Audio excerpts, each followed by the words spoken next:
Hello friends, नोंथांमोनखौ बयखौबो गिबियावनो चेनेलाव बरायना लाग्रोनाय जाबाय। लोगोफोर जोंहा मोनसे इम्पोर्टेन्ट आपडेट ओंखारना फैदों क्लास 10 फाइनाल एग्जामनि थाखाय मेट्रिकनि फाइनाल एग्जामनि थाखाय जोंहा नटिफिकेशन ओंखारना फैदों। लोगोफोर जोंहा एग्जामाथ' जानो गोनांमोन मेनि 11 थारिखनिफ्रायनो जोंहा मेट्रिकनि फाइनाल एग्जामा जानो गोनांमोन। नाथायबा बिथांमोना दिनै नटिफिकेशन मोनसे हगारदों गावसिनि बे बर्डनिफ्राय board of secondary education Assam बिथांमोना बेहाय होननाय बायदिबा जोंहा लोगोफोर मेट्रिकनि फाइनाल एग्जामा जोंहा दायो पस्टपन जाथ'बाय। बेखौनो आं नोंथांमोननो दा बे भिडिअनि गेजेरजों मोजाङै डिटेल्सै खोन्थाहरनो नागिरदों। बिनिखायनो नोंथांमोना भिडिअखौ जोबजासिम नायबानो जाबाय। गिबियावनोथ' आं खोन्थाखाबाय जोंहा मेट्रिकनि फाइनाल एग्जामा पस्टपन जाबाय। दा आं नोंथांमोननो नटिफिकेशन खोन्थाना फरायना होनि बे नटिफिकेशनाव मा होनदों।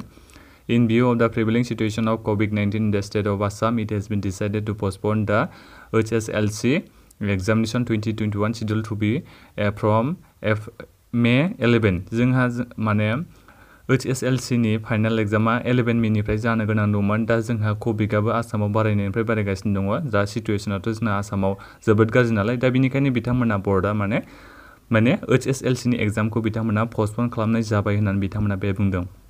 आरो बेहाय बुंदों लोगोफोर नोंथांमोनाथ' मिथिखागौ पस्टपन माने मा पस्टपना जोंहा एग्जामखौ केन्सेल खालामनाय नङा। बे पस्टपना माने दायो बे डेटआव जानाय नंला आरो 11 मेआव एग्जामा जानाय नंला। दा बेयो बिथांमोना जेब्ला बे आसामाव कर'ना भाइरासनि पजिटिभ केसा खम जागोन अब्लासो बिथांमोना बे फाइनाल एग्जामखौ मेट्रिकनि फाइनाल एग्जामखौ उनाव लाफिनगोन आरो।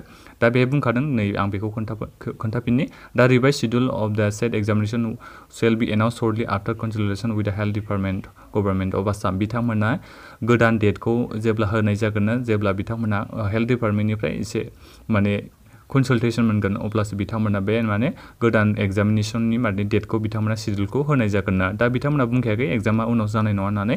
दा नोंथांमोना बिनिखायनो फरायनानै थाखाबाय थानांगोन। नोंथांमोननि थाखाय मोनसे मोजां खोथाबाव माने नोंथांमोना फरायनो थाखाय सम मोनबावदों। दा बिनिखायनो नोंथांमोना सोरबाफोर जुदि मेट्रिकनि फाइनाल एग्जाम होनांगौ दंमोनबा नोंथांमोना दा मिथिबाय जोंहा दा एग्जामा पस्टपन जाथ'बाय। दा गोदान एग्जामा माला जाफिनगोन बेखौ बेहाय खोन्थायाखै। जेब्ला बिथांमोना नटिफिकेशन मोनसे हगारगोन जेनेबा एग्जामनि डेटखौ बिथांमोना होयोब्ला आं नोंथांमोननो बेबायदिनो मोनसे भिडिअ बानायनानै मोजाङै डिटेल्सै खोन्थाहरगोन। दा बिनिखायनो नोंथांमोना भिडिअखौ माने चेनेलखौ साबस्क्राइब खालामना लादो जाहाथे आपडेटखौ नोंथांमोना मोननो हायो।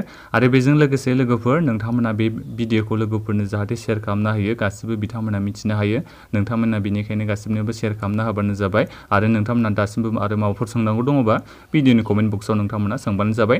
दा बेखिनियावनो बेखौनो होननाय दङ जोंहा दा नटिफिकेशना जोंहा दिनैसो ओंखारना फैखादों बेयो मेनि 4 थारिखखालि। दा बिथांमोना बुंखाबाय एग्जामा जोंहा पस्टपन जाबाय 11 मेनिफ्राय जानो गोनां दंमोन। दा एग्जामा माला जाफिनगोन बेखौ बिथांमोना खोन्थायाखै। जेब्ला बिथांमोना खोन्थागोन आं नोंथांमोननो खोन्थाहरगोन।